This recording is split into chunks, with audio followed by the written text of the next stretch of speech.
Hey guys, today we're starting our journey right at the very beginning, from the birth of the world out of chaos, through the reign of the Titans, and finally to the rise of Zeus, the king of the gods. These stories have been told for thousands of years, shaping the way people understood the world around them. They are filled with powerful gods, epic battles, and timeless lessons.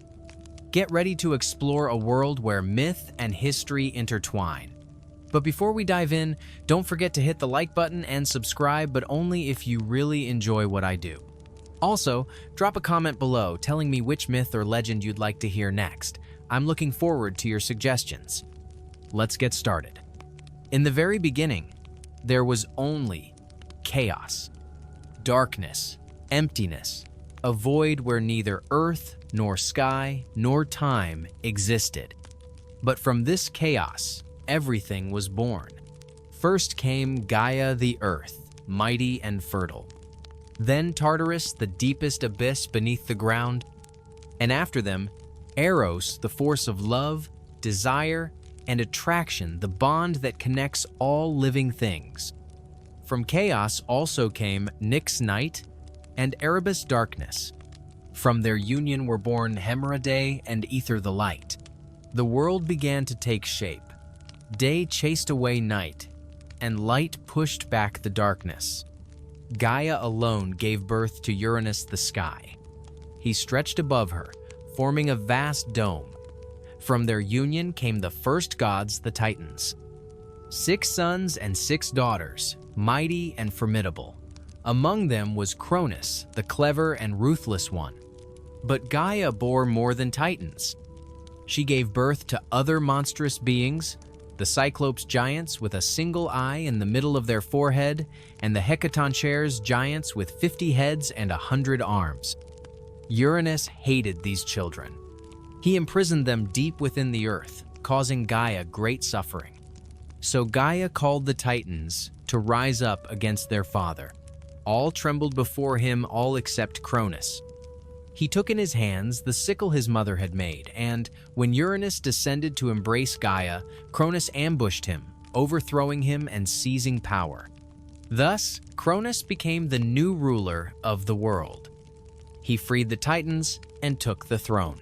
But he inherited his father's fear, the fear of losing power. Cronus knew that one of his children would overthrow him. And so, when Rhea, his sister and wife, began to give birth, he swallowed each child whole. First was Hestia, then Demeter, then Hera, Hades, and Poseidon. 5 of his children Cronus devoured. In despair, Rhea fled to her parents Uranus and Gaia. They advised her to hide on the island of Crete, where in a secret cave, hidden from sight and sound, she gave birth to her youngest son Zeus. To save him, she tricked Cronus by wrapping a stone in swaddling clothes, which he swallowed, unaware of the deception. The real Zeus she left in the care of nymphs Adrastea and Ida. They fed him the milk of the divine goat Amalthea, while bees brought honey from the slopes of Mount Dicte. To mask the baby's cries from Cronus, the Curetes' young warriors struck their swords against shields at the cave's entrance, drowning out any sound. When Zeus grew strong, he returned to confront Cronus. With the help of Metis, the goddess of wisdom, he gave his father a magical potion, forcing Cronus to disgorge his swallowed children, first the stone, then Hestia, Demeter, Hera, Hades. Zeus gathered his brothers and sisters and led the rebellion against Cronus and the Titans.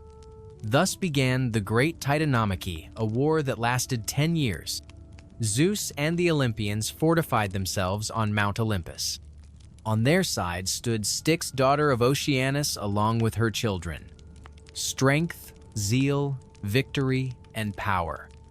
In gratitude for their release, the Cyclopes forged thunder and lightning for Zeus. Poseidon received the trident, and Hades the helm of invisibility. Armed thus, the gods fought the Titans, who had made their stronghold on Mount Othrys. At first, the battle was evenly matched. The earth shook, the sky darkened, and mountains crumbled. The Titans hurled boulders. The gods responded with bolts of lightning. But Zeus knew he could not win alone. He descended into Tartarus and freed the Hecatoncheires, the 100-handed giants imprisoned there by Uranus. These mountain-like giants stormed into battle, flinging rocks at the Titans with their many hands, while Zeus hurled lightning, tearing through the sky and earth. When the smoke cleared, the Titans were defeated. They were bound in chains of bronze and cast into Tartarus, a chasm deeper than any other. Guarding its gates were the 100-handed giants to ensure the Titans never escaped. Thus ended the era of the Titans. The age of the Olympians had begun, but the earth had not forgotten her children. Gaia, furious at Zeus for the fate of the Titans, united with Tartarus and bore the dreadful monster Typhon. He was taller than mountains, with serpent heads and fiery breath, and his voice was a terrible mix of roars, howls, and screams. When Typhon rose from the earth, all the gods fled in terror except Zeus. Alone, Zeus faced the monstrous Typhon. Thunder roared and lightning rained from the sky. The earth burned and the heavens shook. Zeus fought with all his might and finally burned all of Typhon's 100 heads. He cast the defeated beast back into Tartarus. Even there, Typhon's power remains, causing volcanic eruptions and earthquakes. He fathered terrifying monsters with Echidna, Cerberus, the Hydra, and the Chimera. Having conquered all enemies, Zeus divided the world with his brothers. He took the sky, Poseidon the sea, and Hades the underworld. The earth remained common to all, but Zeus's rule was supreme. He became king of gods and men. Atop Mount Olympus, Zeus built golden palaces. There, eternal light shines. There is no rain, wind, or cold. In his hall sit the gods: Hera, his wife and sister; Athena, born from his head; Apollo and Artemis; Aphrodite, Hephaestus, Hermes, Ares. All immortal and forever young, they feast on ambrosia and nectar, entertained by the muses and graces who dance in circles. But Olympus is not just a place of celebration. Here, the fates of mortals are decided. By Zeus's throne stand two jars, one filled with good, the other with evil. From these, he draws and sends fate to mankind. Those who receive both live lives of change. Those who receive only evil are cursed. Zeus is the keeper of law. Beside him stand Themis and Dike, goddesses of justice. They watch that gods and mortals uphold order. But even Zeus is not all-powerful. Above him are the Moirai, the Fates. Clotho spins the thread of life, Lachesis measures its length, and Atropos cuts it. What is written cannot be undone, not even by Zeus. Thus, the reign of Olympus was firmly established, marking the dawn of a new era in the cosmos. The ancient world had changed forever, as the gods took their rightful place among the heavens and the earth. Yet, this was only the beginning of countless tale stories filled with love and betrayal, vengeance and heroism, great battles and profound suffering. These myths would shape the beliefs and imaginations of generations to come, and at the center of it all stood Zeus, whose will guided the fate of gods and mortals alike. His power was both a blessing and a challenge, weaving through every thread of the great tapestry of destiny. The stage was set for legends that would echo through time, as the struggles between divine forces and human passions unfolded beneath the watchful eyes of Olympus.